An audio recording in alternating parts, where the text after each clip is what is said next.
Hi, this is Paul the Oaken Knight, and welcome back to my playthrough on Drive on Giessen, where we're going to begin our second battle. In the first battle that we just completed, the Russians roughly handled an American armored cavalry company, and now we're going on to the second battle, where we have actually the Americans are quite a lot stronger, but the Soviets are very strong as well. So let's go ahead and walk through the setup and see what happens. Let's go over the lineup for the second battle of the early morning. Just before I do that, though, I just want to say the last battle demonstrated that if M1s get in a bad place, they can pay the price for it. In previous World War III similar sort of games that I've played, the M1s seemed to be almost immortal. They were really impossibly hard to hit, and there were two rules with M1s. If you shot at an M1, you didn't do anything to it, and if it shot at you, you died. This is not that game, and probably to its credit is presenting a more balanced view. With that being said, let's take a look at what we got this time around.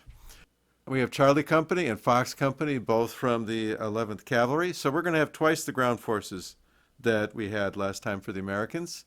But maybe even more importantly, we're going to have aviation support. We've got 3 Apache gunships that are going to show up. They've moved 2 zones to get here. They will show up in turn 4.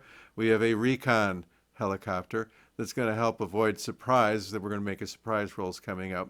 And we have an A-10. Hopefully it'll do better than the last guy, who didn't do a whole lot, sitting with a whole line of T-80 tanks up and down the road, and he did nothing. All right, we've got, for the Soviets, another Guards Tank Battalion, and we've got a Guards Recon Battalion. So they're going to have a lot of recon support. Maybe they will achieve surprise. That would not be good. From division assets, we've got a bridging unit, and we have an anti-aircraft unit. For aviation, we have another Hind. We have an Mi-24 helicopter. And yet, we have the son of Hellboy. We have another Su-25 in this group. The last guy killed 3 U.S. units, so let's see what this guy does. And we have double the artillery support we had in the last group, but it didn't matter because the Americans basically fell back so fast that they never got into play. So that's what we've got for the Soviets. I know I'm going to fish out counters and cards and show you in more detail what we've got. The detailed order of battle is going to be as follows. We have a Warthog that didn't do much good in the last scenario. Hopefully they will redeem themselves this time. We have a whole bunch of helicopters. Notice they get 2 activation cards. The NATO units typically do. Our 2 armored recon companies are a little different than Alpha Company in the last game. Instead of having 3 M1s, they have 2 M1s and 2 M3s, as well as the supporting mortar and ITO unit, and they are identical. They're both the same. Each has 2 cards. That's what the U.S. forces have. On the other side, we have artillery support for the Soviets, as well as 1 attack helicopter. And the troublemaker from the last scenario was the Fencer, and we have another one here. The Guards Tank Regiment is your typical triangular organization. You have 3 companies of 3 platoons each. So here's 1, 2, 3 of 3 platoons each, as well as a headquarters unit, and that comprises the battalion. The Guard Recon unit is the best that the Soviets have in terms of quality. It gets 2 cards. It is equal to the best of the NATO units as far as the quality of the formation. It gets 2 cards instead of the typical 1 for the Soviets. We have 2 T-80s. We have 2 BTR-60s, and we have 3 BMP-1s, which are ATGM armed. That's what this upper left-hand corner is. Those are missiles.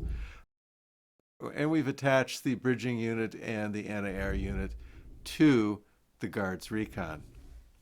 That's what we have. I'm going to go ahead and select maps as I did last time, and we can go ahead and check for surprise, and then we go from there.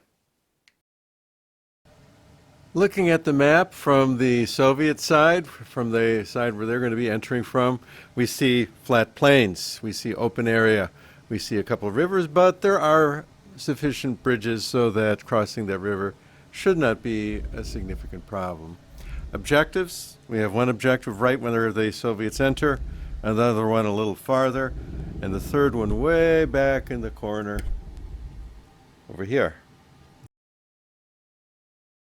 The dominant terrain features are we have the plains to the east, we have hilltops. We have one hilltop here. You see the white line? That's the outline of the hill. Second one over here. Third one here.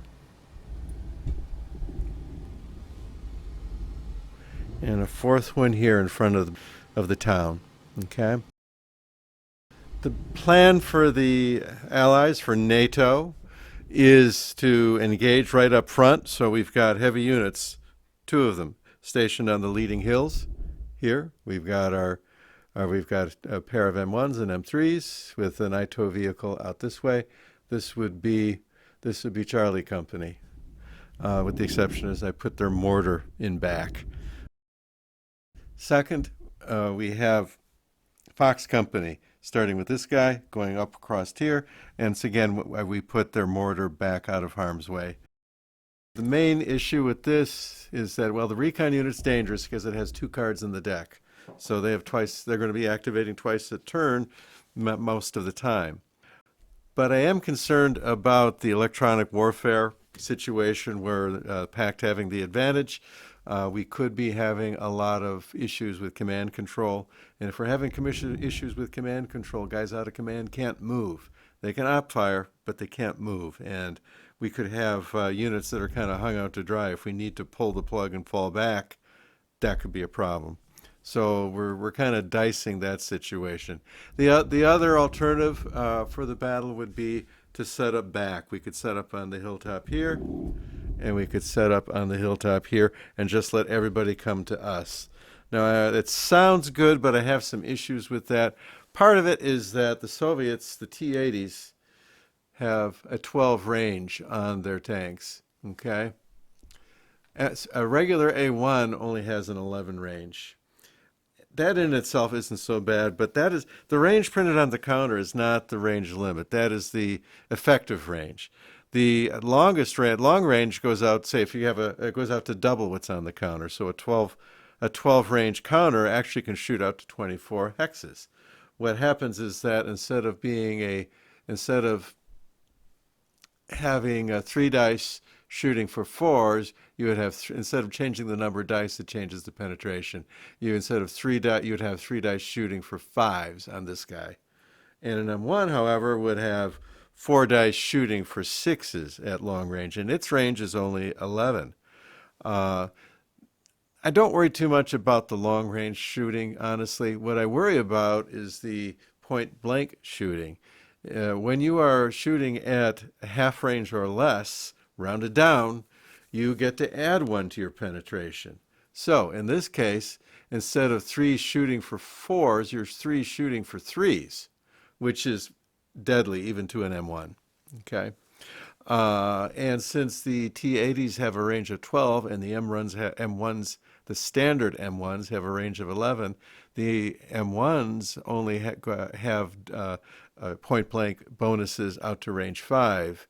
The T-80s have it out to range 6. And if you are sitting back on the hilltop, if that's your strategy, letting them come to you, I'm concerned that the T-80s would get to choose the engagement range. Yes, you would get op fire as they came up, but they get to choose where they stop driving, okay? If they want to stop at range 6, and they certainly will, to engage your M1s, that's a problem. Now, the other interesting part about this terrain is that this is all cultivated down here. You see all these farms. The line of sight and cultivated runs 2 hexes unless you have a height advantage. So if you're down in this valley between these 4 hills, you're only seeing 2 hexes. Whereas if you're up on the hilltops, you can see down the entire plain. All that farm field is wide open for you to see. So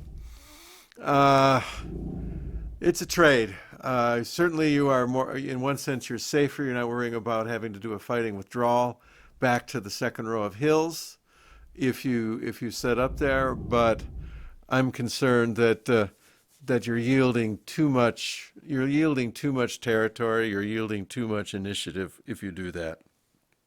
So we're going to take the risk of the EW causing us issues, and we are simply going to set up on the forward hills with the idea being that we're going to fall back to the second row of hills at some point during the battle, probably pretty early. But we want to be able to kind of screw up the packed forces. If we get disruptions, it's going to slow them down. They're going to have to take time to rally. They're not going to leave those guys behind. It's gonna cause them issues if we can get in a good volley with all these guys and then we run away and then we fall back to the next position. So I think that is the plan.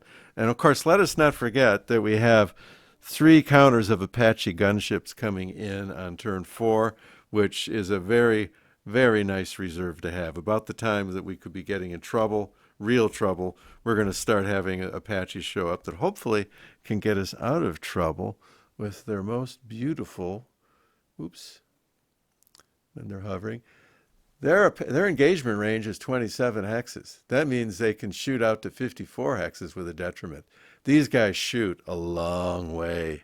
So the Apaches make for a very nice backstop. So this is the plan. This is what we're going to do. We're going to defend the forward hills, and fairly quickly we're going to do the damage we do, and then we're going to start falling back as quickly as we can to the second row of hills, where we've also put we put our improved position there. We're going to stick an M1 there eventually, and that's what we're going to do. That's the plan, and let's see what happens. Well, looky here. The very first card we draw is electronic warfare. So the Soviets have the advantage. The way the rules state is you roll 1 die. It's a 50-50 roll. 4, 5, 6. The Soviets have advantage. 1, 2, 3. NATO. What we're going to do, and we add 1 to it because of the scenario rule for giving the Soviets the edge in electronic warfare on this first turn of the game. So 1 or 2 is good for NATO. 4, 5, 6. 3, 4, 5, 6 is good for pact. Let's see what we roll. Well, our luck continues from the previous game. We're going to have a NATO unit with EW problems. And I think let's put it on this nice forward unit right there. So he's starting to get scrambled with electronic warfare issues. Oh, one thing I forgot. There was a roll for surprise. There was a surprise roll. There's a roll for surprise before every scenario. The way that works is that each side rolls 1 die, and if one side beats the other by 3 or more, they have achieved surprise, either on offense or defense. Now that sounds like, well, that's kind of a stretch, but it's modified by the number of recon units that you have in the scenario, the number of units that have a recon capability, which, let's see, is denoted by that orange triangle. So this Bradley cavalry fighting vehicle, that orange triangle says this is a recon unit. Okay,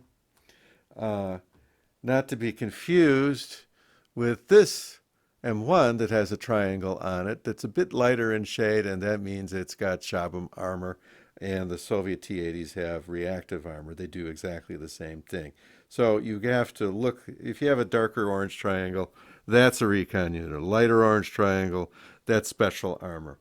All right, we count them up. We've got 4 Bradley cavalry fighting vehicles, 4 M3s for NATO, plus the observation helicopter is a recon unit. That makes 5. Soviets, if you count up their recon units, they have nothing in the tank battalion, but they have 5 in the recon battalion. It's a tie. All right, when I rolled for surprise, both sides rolled a 2. Tie, no issues. There was no surprise in this scenario. Okay, could have been when you have that recon battalion for the Soviets come in. The NATO's just lucky they had all these M3s here as well as the recon chopper to counterbalance that, or this could have been much worse for them. Okay. Anyway, all right, we started with electronic warfare. Aren't we lucky? All right. Next, we have Soviet helicopters. Our attack helicopter, our one and only Soviet attack helicopter, is going to fly. He's going to fly nap of the earth over to here behind these trees. Nap of the earth. Nobody sees him. He can go into a hover in his next move and do something good. Okay. Next, Fox Company activates, which is kind of bad because there's nobody here to do anything to. So it's kind of a wasted move. And next, oh my gosh, Charlie Company, and it's kind of a wasted move for them. This is not good. Uh, all right, but at least Charlie Company can go ahead to see if they can do something with that electronics warfare, and they have to check command control. I set up everybody in command control for our forward units. The mortars and such that I set back, as well as the improved tow unit up here, is also going to have to check for command control. He's clearly out.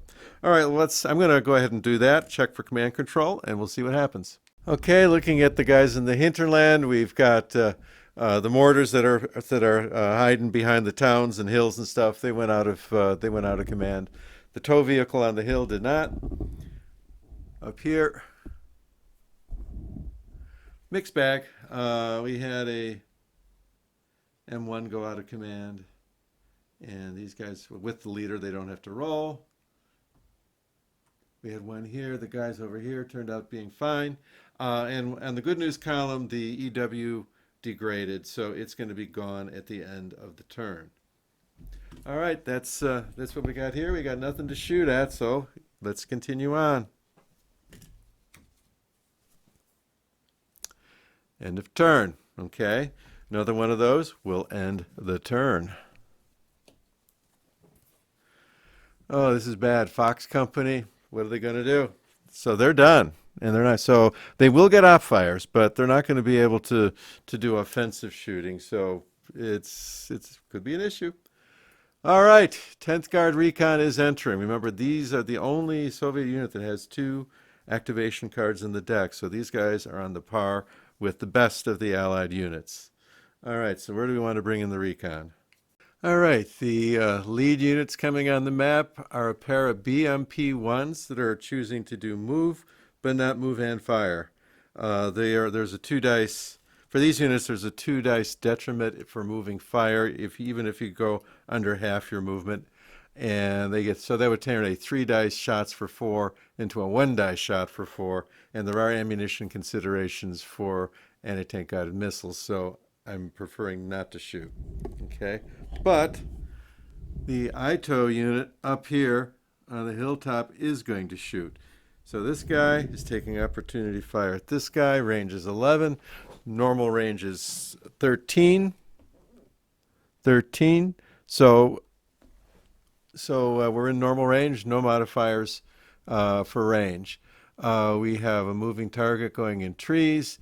Normally he's going to get one die, 5 or 6. The trees will give him 2 dice, 5 or 6. He's going to be shooting for 5s. The ITO has got 4 dice, shooting for 4s. Let's see what happens. Rolls were pretty average. We had 2 hits rolled from the ITO unit, and we have 1 successful defense roll for the defender. That will be 1 hit, and that will go ahead and disrupt one of the units. We're just going to put it on the bottom unit and swap them, so I'm going to put those on the bottom. The unit on top is good. Now he's going to have to rally out of this, so it's not going to be automatic that's going to come off at any given time. He's got to roll himself out of this situation. We put an ops complete marker on the ITO unit.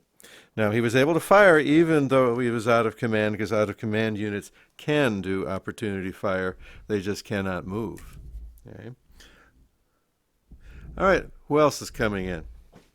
A single BTR-60 has done a full move out into the open, tempting the Allies to shoot, attempting NATO to shoot, but we're going to defer that, mainly because we burned already so many cards.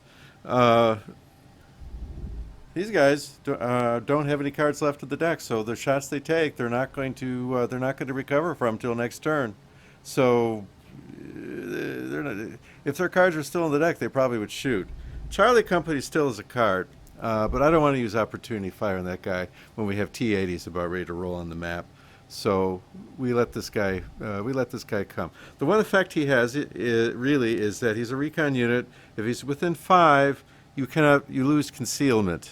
You lose concealment, the concealment bonus if you have a recon unit within 5 of you, and so he's having some small effect on that. The single BMP company has come rolling down the road. He's going into the woods, and we have op fire coming from the hilltop from Bradley. We're going to go ahead and take this shot. We're going to mark it as a op fire. So the Bradley will end up going ops complete at the end of this, as will the BMP. We are rolling for 4s to hit with 4 dice. Just as before, because he's in the woods, normally it's 1 die for a 5. Well, he's going to get 2 dice for the 5 because he's in the woods, as what it takes to negate a hit. Okay, so let's roll some dice. And once again, we have very average normal dice. We got 2 hits out of the 4 rolls, so 2 hits, and on defense, we had 1 successful defense. So this unit is now disrupted with 1 hit. Disrupted. He's ops complete, as is the shooter. Now we get to the good stuff. A pair of T-80s came rolling in with orders to move and fire.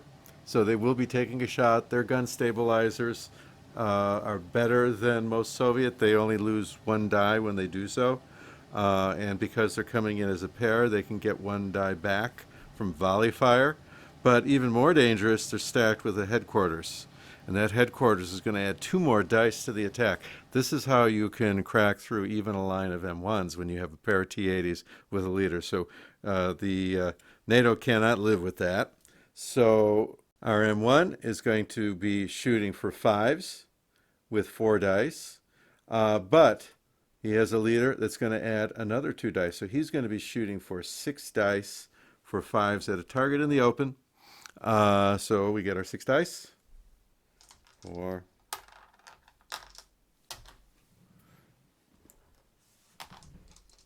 6 dice will be firing for 5s. On defense, the T-80s. The T-80s have 4 dice for 5s. So on defense, it's going to be a 5, and he's going to be shooting 4 dice. So on the defense, the T-80s are going to be shooting 4 dice for 5s. They're tough, but the M1s do have something of an advantage rolling 6 dice. So we want to try to take these guys out before they get their shot, or at least degrade it in some way. All right, let's see what happens. Once again, we had fairly average dice. The M1 fired, and he had 4 near misses and 2 hits. He needed a 5. On defense, they also needed a 5. They had 1 successful defense. So that's going to mean that there is a disrupted T-80. Disrupted T-80. The headquarters does not take any damage. Okay. Take note, though, that headquarters is with a specific T-80. And so, of course, that's the guy we were aiming at. We saw little flags on the side of the tank. We shot them. They got disrupted. So now that leader is not going to be able to help out. So we significantly degraded the shot that the T-80s are going to get. Okay, but that was a moving fire, so now the T-80s get to shoot. Now the T-80 is not obligated to fire at the tank that op fired at him, and there's arguments for shooting at guys that have not used their move yet. However, just for the same reason that NATO elected to shoot at the leader unit, the same is true in reverse. It's a dangerous unit. We got to try to take it down. Now, because we only have 1 T-80 here firing, and it is a moving fire, normally he would get 3 dice for 4s. Well, he's still shooting for 4s, but he only gets 2 dice because his stabilizers are less than perfect. Now, if that disruption hadn't occurred, the leader would have been in it. That would have been another 2 dice, and the volley fire would have been in it for having 2 stacked T-80s firing together. So it went from 5 dice for 4s to 2 dice for 4s. Huge difference in the survivability of this M1. Okay, on defense, normally it's 4 shooting for 5s. Well, he's on a hilltop. He gets 5 dice. Everybody missed. Every single shot was a miss, attack and defense. So no effect on this shot. The T-80s are ops complete. Remainder of the recon battalion, they're just going to have the units hide behind the trees. There was one more BTR as well as the bridging unit and the anti-air unit, none of which really particularly feel like getting shot at today. All right, this is done. Let's see what happens next. Oops. There's that fencer again. Let's see if he does as good as the guy in the last scenario. We have a Bradley armored fighting vehicle up here on the hilltop. I think we're going to go after the soft skin guy with our Su-25, see if we can take him out. First we see if a friendly F-15 can stop this from happening. 1 chance in 6. Ho ho ho ho! Ta-da! They finally did it. All right. This guy is done for the scenario. He's gotten chased off. So this is kind of like the exact opposite. He has F-15s on his tail and he's going home. Now that is a big break. That is a very good thing for NATO. Let's see if they can capitalize on it. We have the artillery fire coming in, and unlike last time, we do have spotters. All right, we are going to take an artillery shot, only one, and it's going to be smoke. We have a headquarters in our stack over here, our recon headquarters. He does not have to make any kind of quality roll to call in the artillery, so we select the headquarters for the shot. Anyone else would have to make a quality roll, which for these guys would be a 7 or less, but still, we don't need to roll if we pick this guy. He's got to take a place in his line of sight.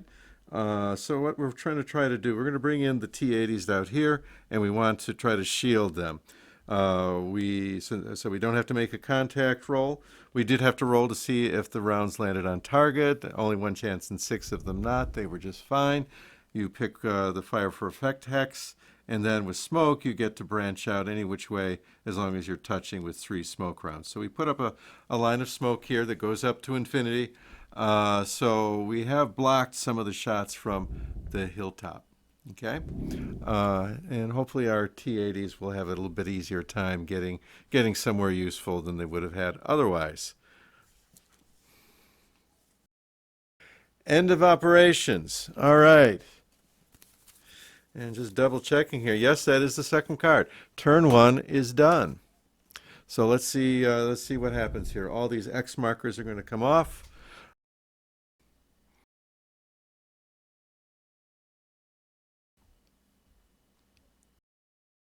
The EW will come off because it had been reduced successfully. So let's see what we got going. Let me clear up the map and we'll take another look. Starting turn 2, we have the recon battalion that has not taken any hits, although it has 3 disrupted units, so their efficiency is certainly going to be hampered. NATO still hasn't taken any hits of any kind, so we're good there. We've chased away the Su-25. That's the guy that was killing us in the last game, so that's a good thing. And the smoke is already thinning out, so that's going to be around to the end of this turn, and then it's gone. All right, let's pull a card, see who's doing what. Well, could be another short term. Now, because the T-80s didn't move, the second card is reserved, so it is not in the deck until the Soviet tank battalion gets to move. And let's see. And speak of the devil, here we go. Guards Tank Regiment. Fine. So the Soviet tanks get to move. At the end of turn operations card, the end of operation card is shuffled back in the deck, and the T-80s get to execute their move. The headquarters is assigned onto one of the units. We have a solitary T-80 that entered on the east side of the map.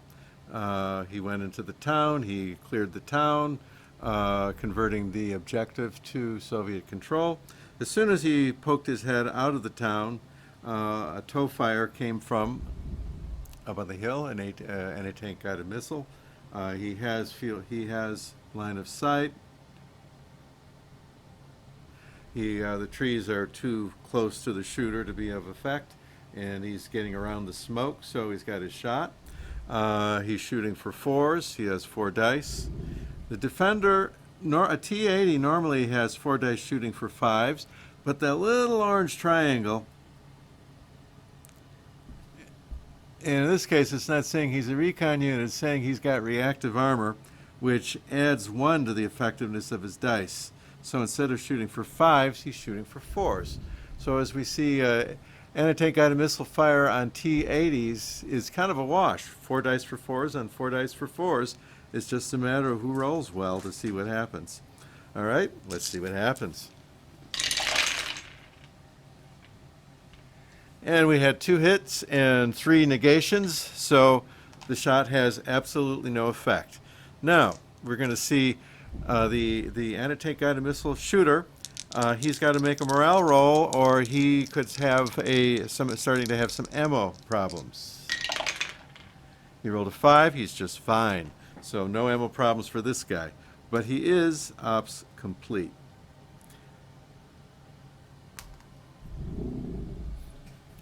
The defender, since it was a total miss, he'll keep moving. 1, 2, 3, and then 4, 5, 6. Fine. We'll just have him move up a solitary T-80. Next. A pair of T-80s has entered the map and moved over to here, where an M1 on the hilltop with the leader has taken its opportunity fire shot. They're shooting for fives. They're defending at fives. 4 dice in defense with the leader, 6 dice in the attack. 4 hits, 1 negation. That's 3 hits, so suppress. 1 real hit, 2 real hits. The first Warsaw Pact unit in the game has been destroyed. Boom! And Rex over here. We had more units of T-80s move on without incident. They were doing full moves. We have the leadership group with 2 T-80s and the headquarters coming in doing a moving fire. They're going to do 3 movement points and shoot. However, the Bradley up on the hilltop sees them and is taking its op fire shot. It was shooting for fours. The defender defending on fours because of the reactive armor. Dice were rolled. We had 3 hits. We had 1 negation. That's 2 hits on one of the T-80s. The first hit is a suppress. The second hit does a step loss on one of the T-80s. The Bradley was marked ops complete, and he did an ammo check, and he was fine. And because the unit that the headquarters was attached to took a hit, he had to make a 50-50 roll, and he was fine. If he was damaged, then he would be basically a less effective leader for the rest of the scenario, okay, for this particular game, not the whole campaign. All right, but the T-80s were doing a move and fire, so now they get a chance to shoot. And I think they're going to simply return fire on the Bradley on the top of the hill, that maximum effective range of 12 hexes, and see what they can do. The T-80s normally shoot 3 dice for fours, but because they're moving, their stabilizers will take 1 die away when they do any kind of movement. So he's shooting 3 dice for fours, and he rolled a 1 and a 2. He missed. On defense, he was rolling for sixes. He's on a hilltop. Normally he gets 1 die. The hilltop gives him a second. Didn't do him any good, but the attacker didn't hit, so there is no damage. All right, the next card we pulled was Battlefield Event. I rolled a 7. There was no effect. Followed by Charlie Company Activation. So, Charlie Company, let's see what you're up to. Well, first thing that's going to happen is all these completion markers, activation completion markers, come up. He's now clearly in command, so 1, 2, 3, 4, 5. Everybody's in command. Everybody can move. Now, this would be an opportunity to get out of dodge if we so choose. But I think at least this M901, this missile boy, I feel like I want to take care of this guy and shish him away maybe into oblivion. 1, 2, 3, 4, 5, 6, 7, 8, 9. Clearly normal range. Okay, we were shooting 4 dice for 4s, and 4 hits were delivered, and was 1 die for 6 in defense, and that was no effect. So that recon guy is no longer with us. So pick him up. He's gone. Now we have to roll for ammo on the missile, the M901. It's 7 or less. He's good. And rolled a 6. So ammo is holding up very well today. He is ops complete. But he killed his target. Good deal. The rest of the units for the armored cavalry have decided to displace. We're going to go ahead and follow our plan and head back to the second hilltop in the area, just off the field of view here, right over here. So we're backed off the hill. This is the headquarters over here. So we're going to keep this guy in command. 1, 2, 3, 4, 5. Everybody's in command, and we're going to continue moving on out of here with the next impulse that these guys get. All right, what's next? And it's the artillery. Well, with the artillery, we've opted to go ahead and have the recon headquarters spot. We're trying to get that M901 that fired on us on the hilltop. He doesn't get any concealment bonus because he fired. But unfortunately for the Soviets, we rolled a 6, and the fire was off target and ended up going over here. So it's a miss. EW phase. Let's see who's going to get their brain scrambled. Soviets win the roll-off with the bonus that they're receiving for the scenario, and we've gone ahead and placed the EW on, I think it's Charlie Company that's trying to displace out of here, see if we can disrupt this movement. Okay, here's a second chance at redemption. Here is the Warthog that performed so miserably in the first scenario. All right, we've allocated the Warthog to the T-80 group over here. I'd love to put them on the recon guys, but they are under the protection of this anti-aircraft unit. All right, we've opted to go ahead and attack the T-80 group up north. There's 2 T-80s stacked together. A-10 go ahead and makes its run. It was not intercepted by a MiG. There was no effective anti-aircraft fire.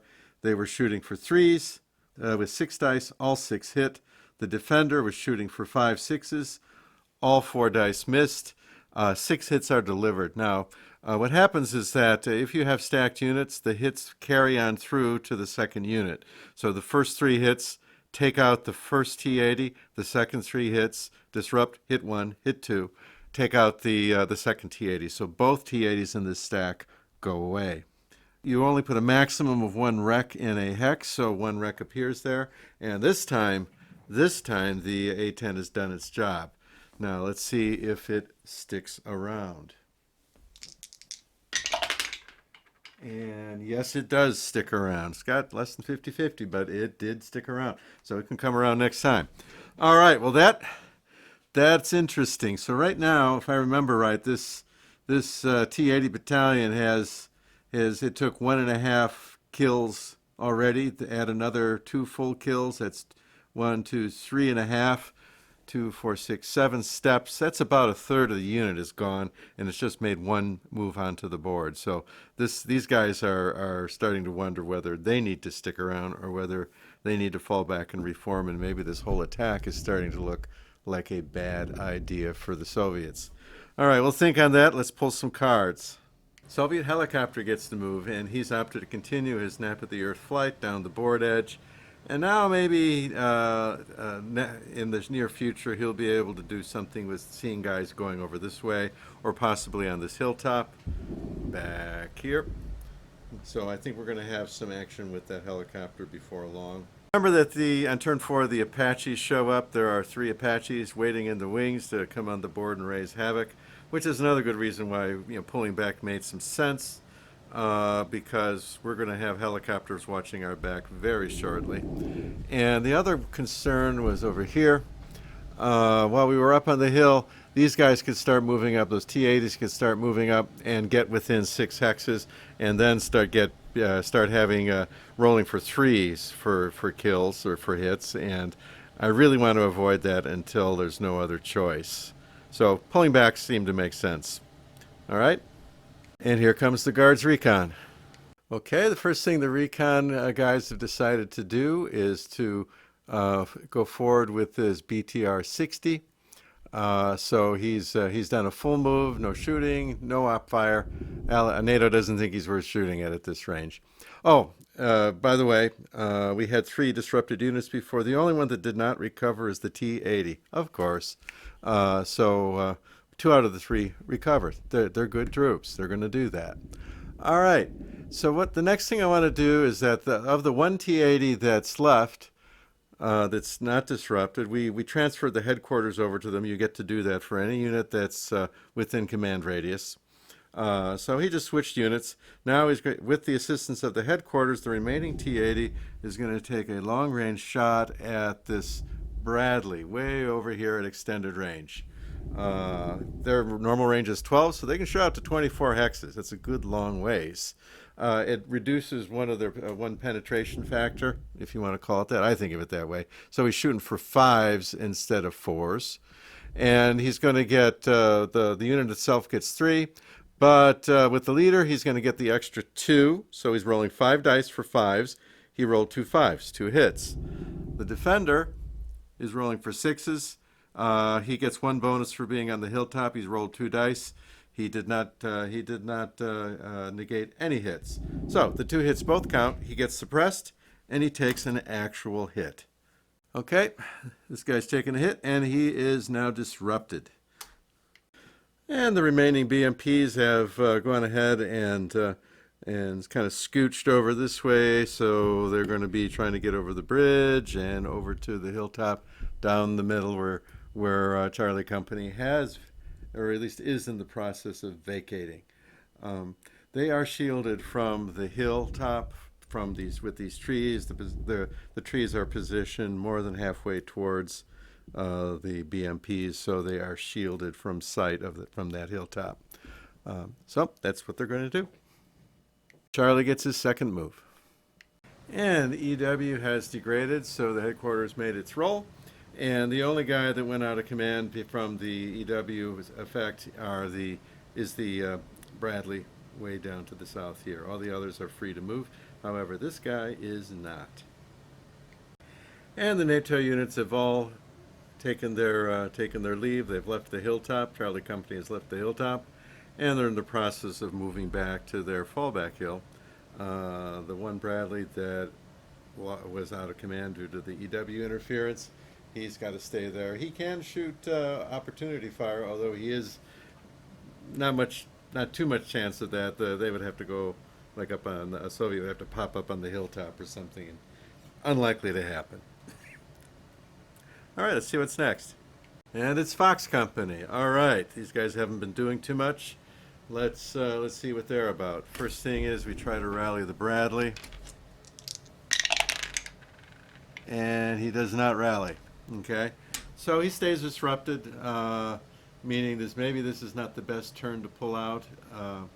If that's the case, then well, I'm not sure it's the best turn to shoot either, because we've got a lot of block field of fire, especially we still have the remains of that smoke over here.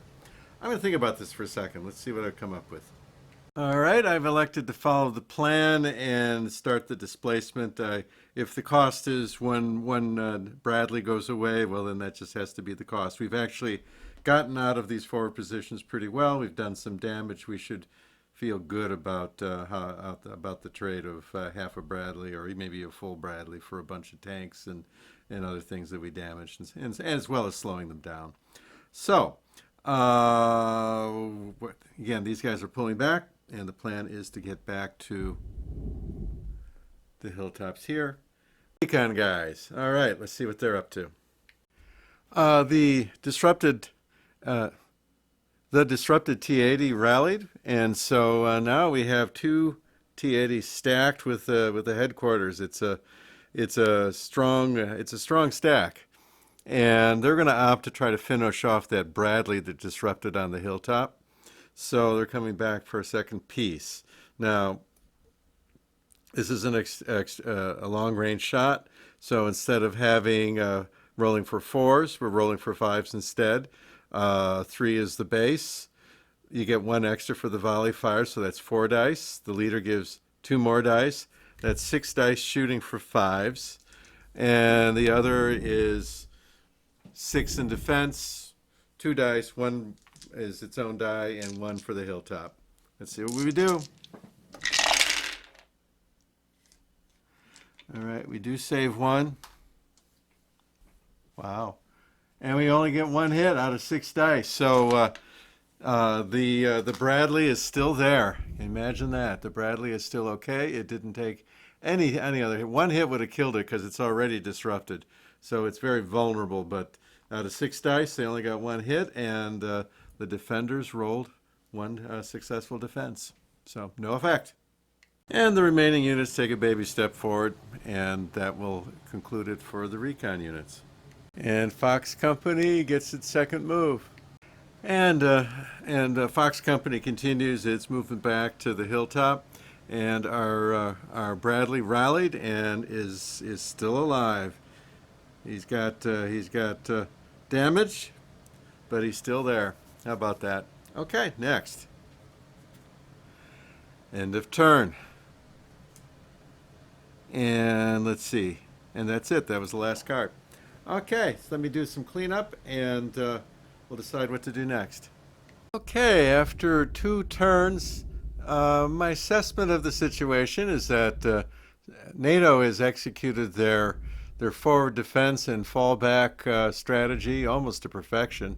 They only lost 1 step of Bradley's, and that's it. On the other hand, they delivered quite a lot of damage to the Soviets, having taken out a third of the T-80s and done some minor damage to the recon battalion. Looking at it from the Soviet side, I'd say that I just don't see how they would be. It's to their advantage to push here. We've got a bunch of Apaches going to be coming soon.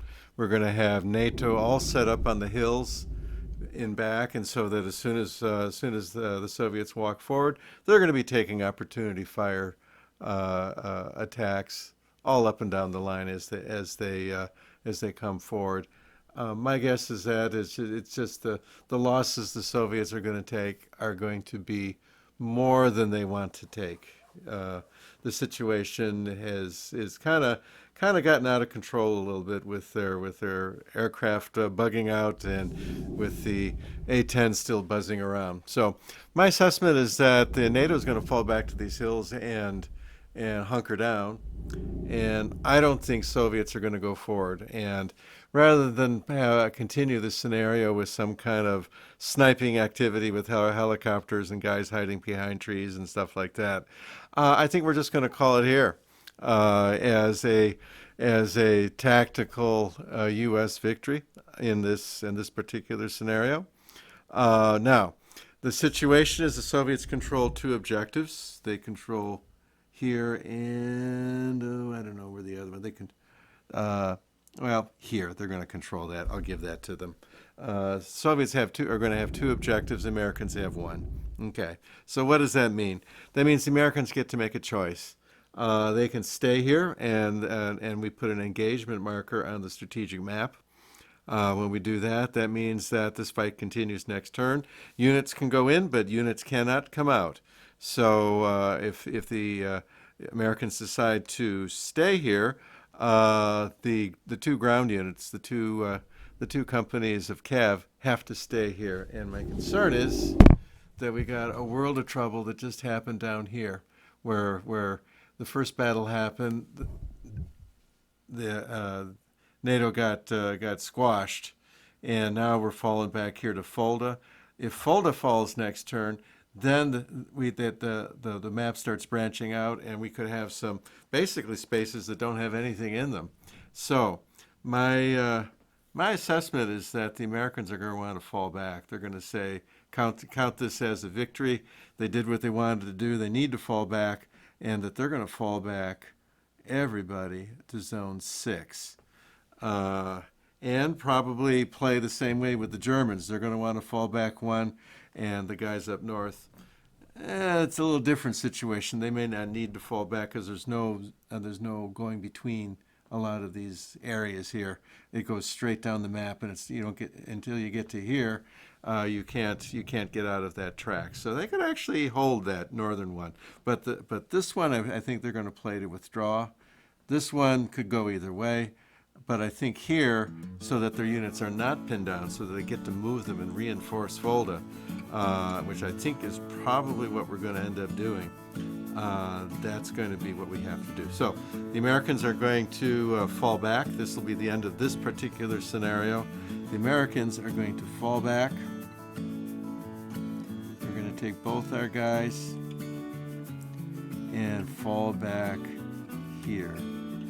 Okay, we could send some guys that way, but I think we're going to let the Germans handle up there. They're going to close that gap, and that's just what they're going to do. They're under orders. Okay, that's it for this scenario. I'm going to go ahead and set up the third battle. We're going to call it here. So this is Paul, the Oaken Knight, and have yourself a pleasant evening.